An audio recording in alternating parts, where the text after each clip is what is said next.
Bismillahirrahmanirrahim. Assalamualaikum warahmatullahi wabarakatuh. Saudaraku yang beriman, marilah sejenak kita simak kajian dari guru kita Al-Maghfuru Lahu, Syekh Ali Jaber, sekaligus mengenang beliau dan memetik hikmah, ilmu dan amalan di dalam kajian ini yang insya Allah akan menjadi suatu kebaikan bagi kita untuk menjalani kehidupan sehari-hari. Marilah kita simak bersama-sama.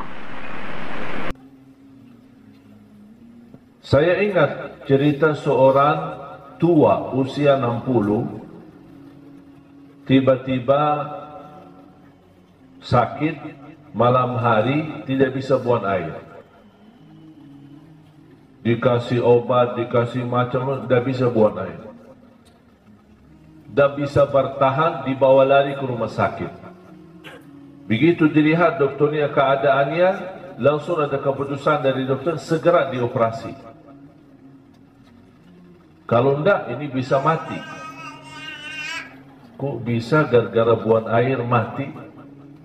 Ini air kotor lagi, bisa mati. Habis dioperasi, coba bayangkan, dibelah, darah keluar, macam-macam masalah yang dia hadapi, kesulitan, kesusahan, sampai berhasil melancarkan buang air melalui selang-selang yang dipasang seperti itu. Anaknya melihat keadaan bapaknya habis dioperasi dan dibelah berdarah. Mereka berterima kasih seperti orang kepada dokternya, seperti orang memberikan sesuatu yang dahsyat.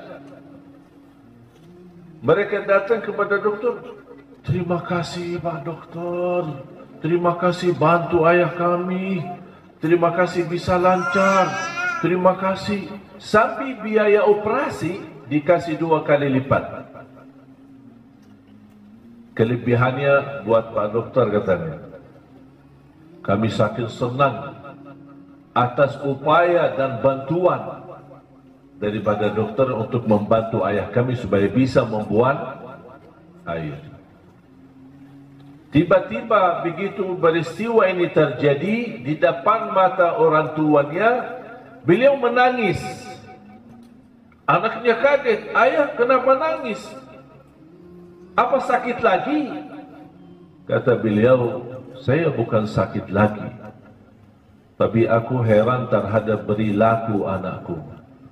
Ini baru saja seorang dokter ini membantu dalam cara operasi dan berdarah. Kalian begitu luar biasa berterima kasih dan bersyukur. Sampai biaya 2 kali lipat diberikan kepada seorang dokter itu. Aku sudah 60 tahun lancar-lancar saja, tanpa merasa beban, tanpa merasa susah. Siapa yang membantu saya selama 60 tahun?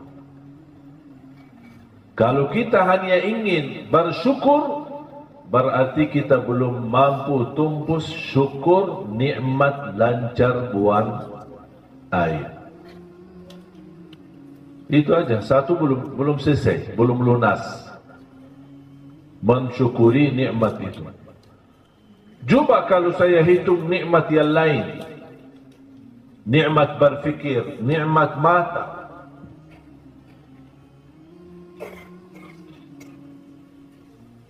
Pernah nggak dirasain air mata manis atau asin? Hah? Yakin? Coba nangis terus, dirasain sendiri? Hah? Atau pas nangis lidahnya gini, biar tahu rasanya gimana, manis atau asin. Tapi pernah nggak bertanya diri, mengapa air mata kita tidak manis? Kenapa asin? Tahu nggak alasannya kenapa? Supaya tidak basi mata kita. Kalau daging yang kering, orang-orang dulu kan kasih garam kan, supaya bisa bertahan lama. Kalau dulu kan tidak ada kulkas, supaya daging ini bertahan lama dikasih garam atau gula. Kira-kira kalau dikasih gula gimana? Kesumutan. Sama, ini kan mata ini kan lubang. Ini lubang, telinga ini lubang, mulut kita ini lubang. Semut itu kan suka lubang. Kenapa semut tidak pernah datang di lubang mata? Asin. Coba kalau manis. Setiap pagi bangun, semut.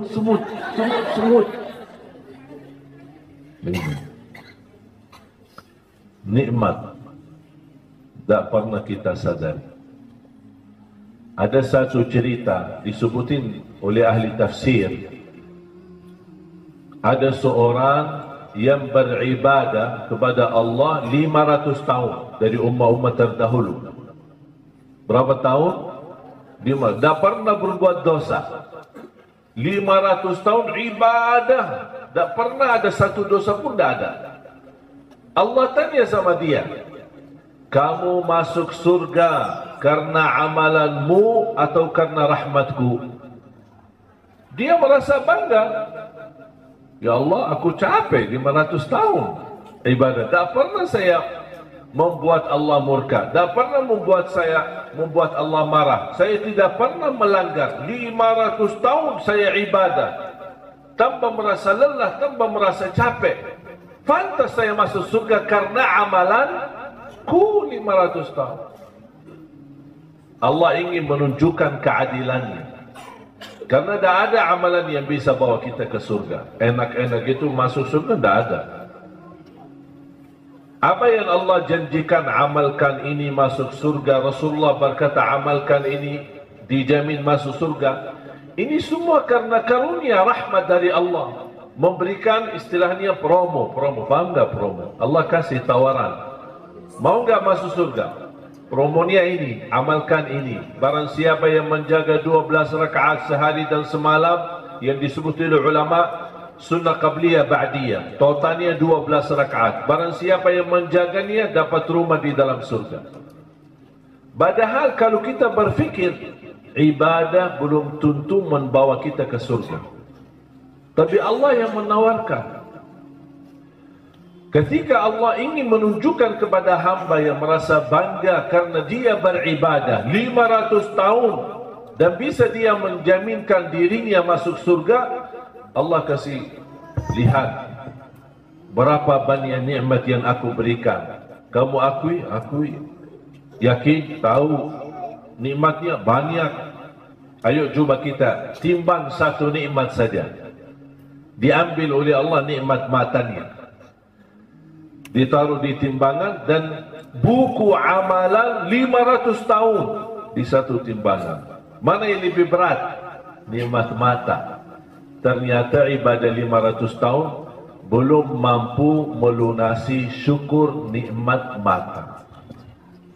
Langsung beliau melihat matanya, nikmat mata lebih berat daripada amalan ibadah 500 tahun. Dia kaget. Ya Allah, masuk surga karena rahmatmu bukan karena amalanku. Baru dia tahu dan sadar.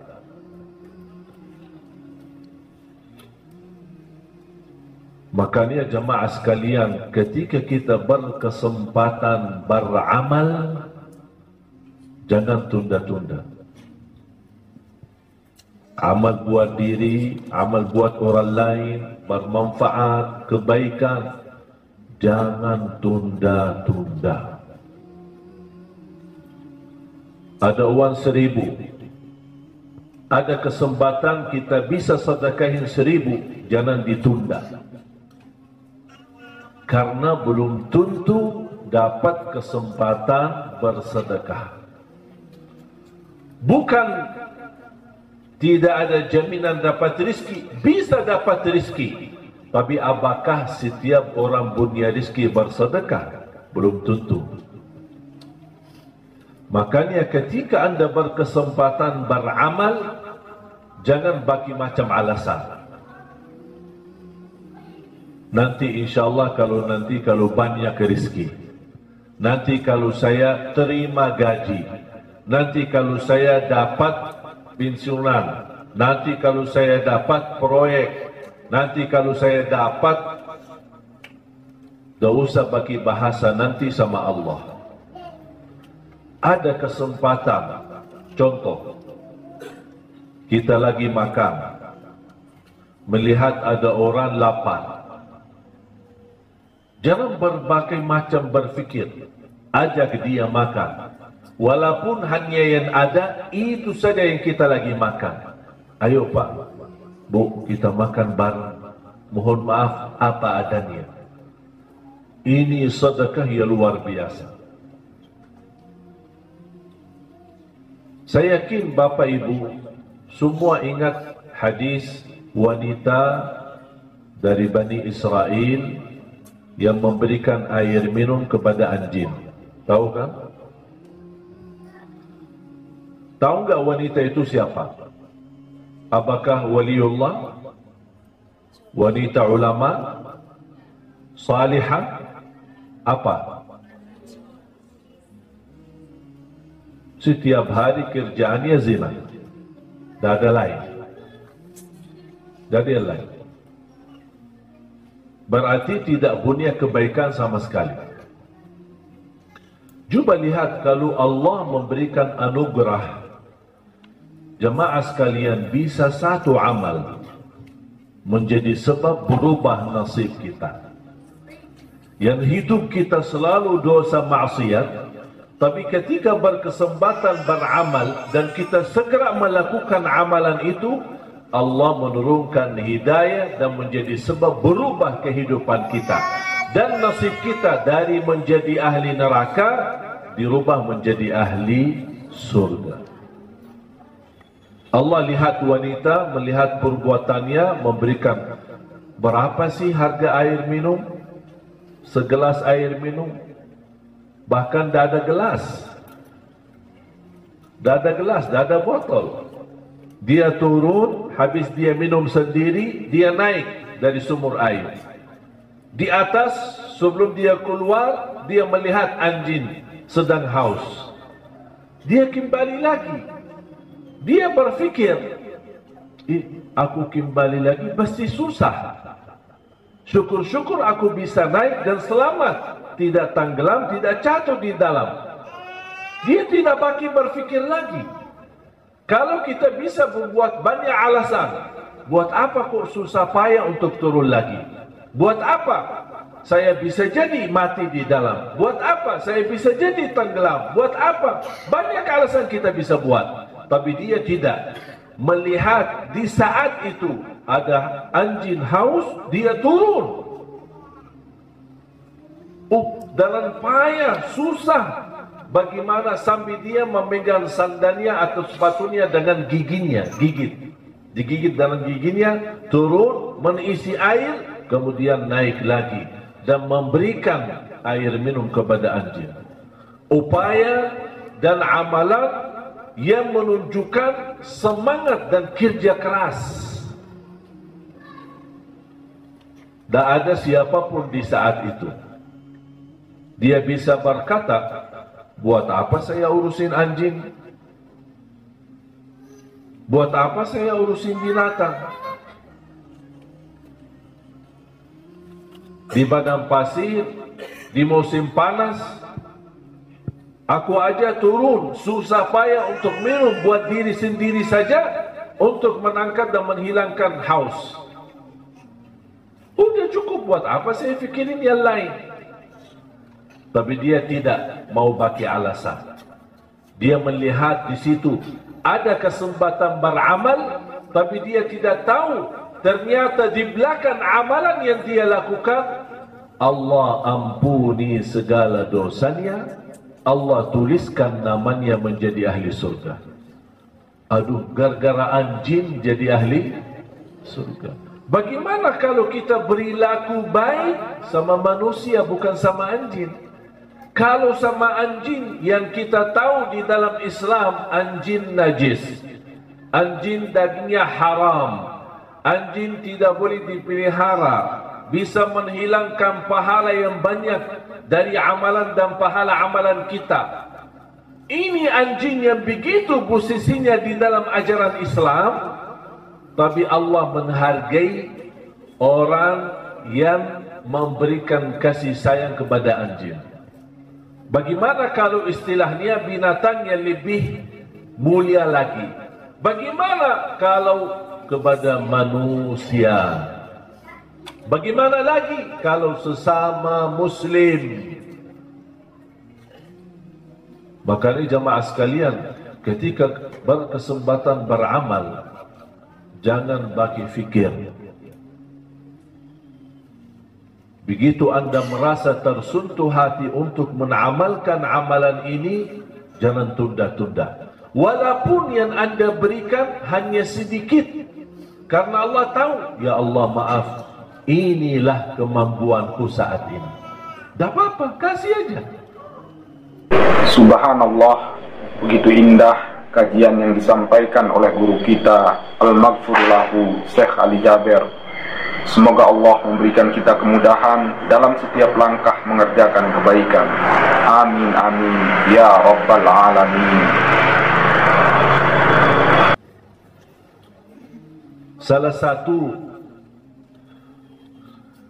kebiasaan di kota Madinah dan rata-rata di Arab Saudi umumnya.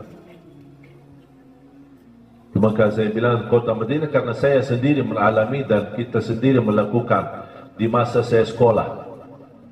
Saya masih ingat sekolah kita SD, SMP, SMA. Apalagi di musim panas. Bapak Ibu tahu sekarang berita-berita panasnya di Tanah Suci luar biasa. 48 bahkan sampai 50 derajat saking panasnya. Banyak bekerja di luar, tukang bangunan yang menjalani kerjaan, tukang sapu di jalan. Tapi subhanallah ada sebuah budaya dan kebiasaan yang sangat membuat saya bangga dan merasa kemuliaan. Melihat anak-anak, orang tua, orang yang ada di mobil, yang dia pakai mobilnya dengan penuh AC, merasa enak di dalam mobil dan merasa panas. Tapi dia mampir ke salah satu supermarket atau untuk belanja, beli air 1 kardus, 2 kardus, kira-kira berapa sih? Berapa kalau kita beli gelas? Kardus gelas atau aqua kecil? Berapa sih harga? 20.000? 30.000? Apa sih nilainya 30.000 dibanding gaji yang kita terima dalam 1 bulan? Apa sih seberapa yang kita keluarkan dalam beli kardus air? Mereka beli kardus air yang dingin, kemudian mereka keluar di jalan, di mana tukang sapu, tukang bangunan yang sedang bekerja, diberikan kepada mereka air yang dingin. Coba bayangkan, haus, kemudian di saat panas diberikan air yang sejuk, yang dingin. Subhanallah, luar biasa. Hal sederhana. Makanya ada seorang sahabat datang kepada Rasulullah, ya Rasulullah, ibu saya meninggal, afa atasaddaqu anha? Kata Rasulullah SAW, tasaddaq anha. Boleh bersedekah atas nama ibumu yang sudah meninggal. Fa'ayyu sadaqati afdal? Dia bertanya lagi, terus mana sedekah-sedekah yang terbaik untuk ibuku yang sudah meninggal? Rasulullah SAW menjawab, saqiyul ma, memberi air. Kasih air.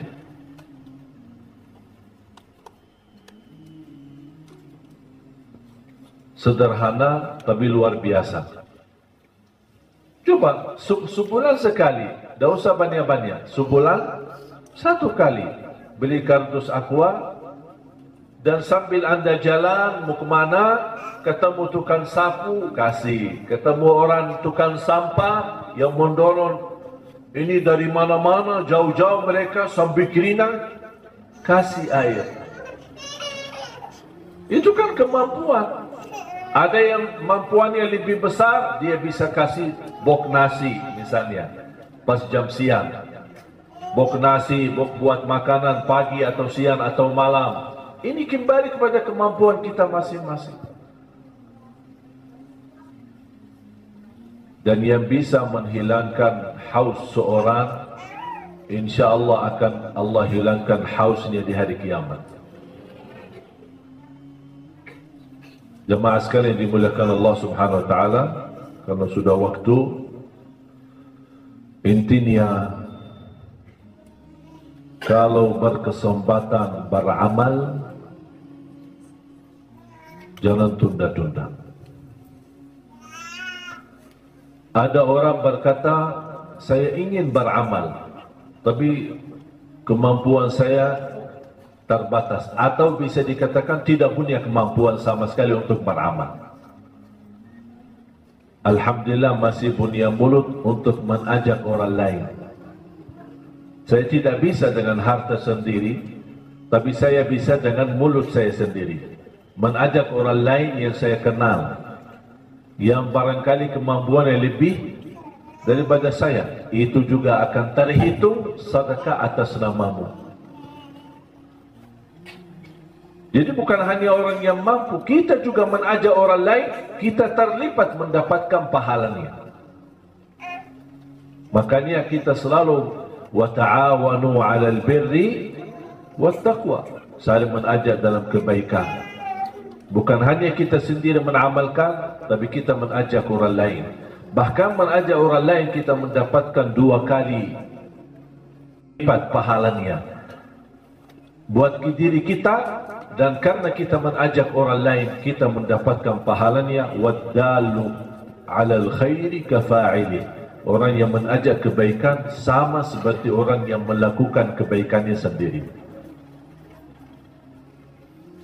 Ketahuilah jamaah sekalian, hidup kita sebentar, hidup kita singkat. Kemarin seorang sahabat saya, bisa dibilang guru saya, seumuran dengan saya, kita bisa bersama-sama dalam perjuangan Al-Quran. Beliau imam besar Masjid Qiblatain dan sudah berkali-kali datang ke Indonesia. Beberapa hari lalu sibuk dia mengurusi bapaknya yang sedang sakit. Ternyata subhanallah, ketika saya terima khabar, saya kira bapaknya yang meninggal. Ternyata anak yang sedang sibuk urusi bapaknya, dialah yang meninggal. Di usia yang sangat muda. Dunia ini menurut saya, dengan adanya kematian, menghilangkan semua impian-impian duniawi kita. Berjabat, hilang nikmatnya jabatannya dengan kematian. Kekayaan, tidak ada artinya kekayaan dengan menghadapi kematian. Semua hilang, bahagia, nikmat yang kita rasakan sudah hilang, tidak ada artinya. Makanya dunia ini tidak ada arti. Mengapa dunia ini tidak ada artinya? Karena diakhiri dengan kematian. Makanya kata ulama, apa arti daripada hidup yang ujungnya mati? Apa arti hidup yang ujungnya mati? Arti hidup yang sesungguhnya yang tidak ada kematian sama sekali. Itulah hidup nanti di surga, di akhirat. Itu kalau sudah dibangkit oleh Allah, tidak boleh mati lagi selama-lamanya. Dan kita tinggal milih, mau menjadi neraka, ahli neraka selama-lamanya, atau menjadi ahli surga selama-lamanya. Ketika sudah selesai hisab, ahli neraka masuk neraka, ahli surga masuk surga, Allah Subhanahu wa taala memanggil mereka dan Allah tunjukkan kematian ini dalam bentuk seekor kambing. Al-maut dibentuk dalam seekor kambing dan disembelih kematian itu. Allah tunjukkan, apakah kalian tahu kambing ini apa? Semua jawab, ahli neraka dan ahli surga. Inilah al-maut, kematian. Kata Allah, disembelih kematian itu. Kematian disembelih. Berarti kematian mati. Kematian sendiri mati. Habis itu kata Allah, ya ahlan nar hayatun fala maut wa ya ahlal jannati hayatun bila maut. Wahai ahli neraka, hiduplah selama-lamanya, tidak boleh mati. Ya ahli surga, hiduplah selama-lamanya, tidak boleh lagi mati. Makanya jemaah sekalian, hidup kita yang sebentar di dunia ini, manfaatkan, nikmatilah untuk menuju kehidupan yang lebih lama, yang lebih panjang, yang insyaAllah bahagia, selamat dunia dan akhirat. Semoga apa yang saya sampaikan bermanfaat. Mudah-mudahan kita terus semangat untuk selalu istiqamah mengamalkan kebaikan dengan ikhlas. Jangan anda yang berkata, saya masih belajar ikhlas. Lakukan saja. Apapun amalan salih, lakukan saja. Dan tuluskan niat. Kalau anda merasa belum sempurna, tak apa-apa. Terus beramal lagi. Terus beramal lagi. Sampai insyaAllah mendapatkan ikhlas yang sempurna. Tapi jangan menjadikan alasan, saya masih belum bisa ikhlas, saya masih belum sempurna, akhirnya kita berhenti beramal saleh.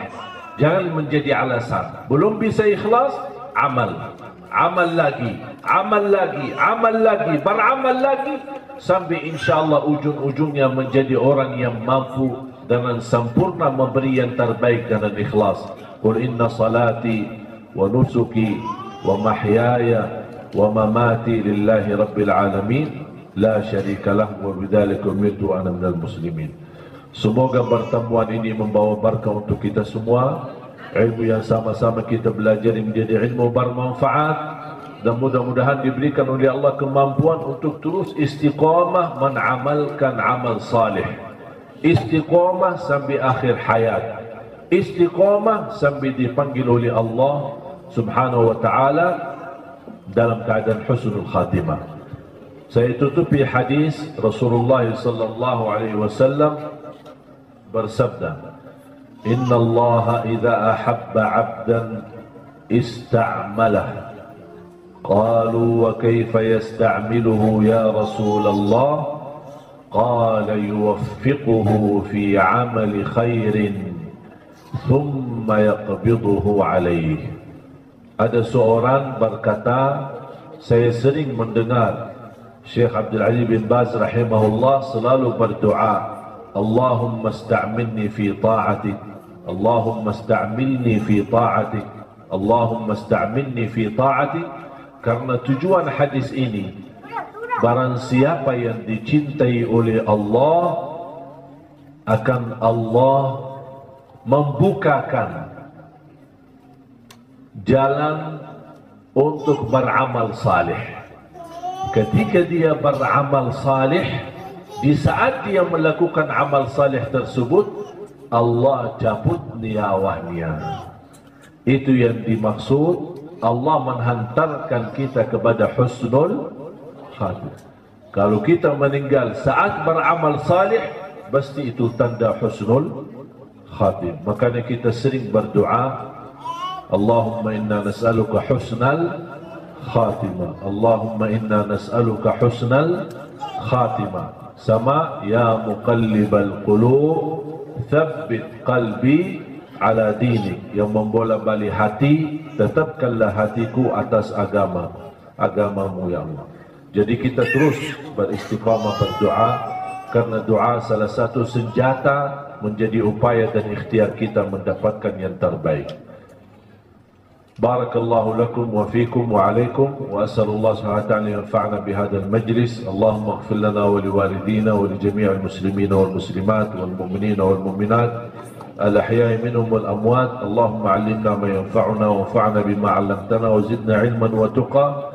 ربنا آتنا في الدنيا حسنة وفي الآخرة حسنة وقنا عذاب النار. وصلى الله على سيدنا نبينا محمد وعلى آله وصحبه وبارك وسلم والحمد لله رب العالمين. Alhamdulillah, itulah tadi kajian yang indah dari guru kita Al-Maghfurulahu Syekh Ali Jaber. Semoga menjadi amal jariah beliau dan diberikan tempat yang mulia di sisi Allah Subhanahu wa taala. Amin amin ya rabbal alamin. Wassalamualaikum warahmatullahi wabarakatuh.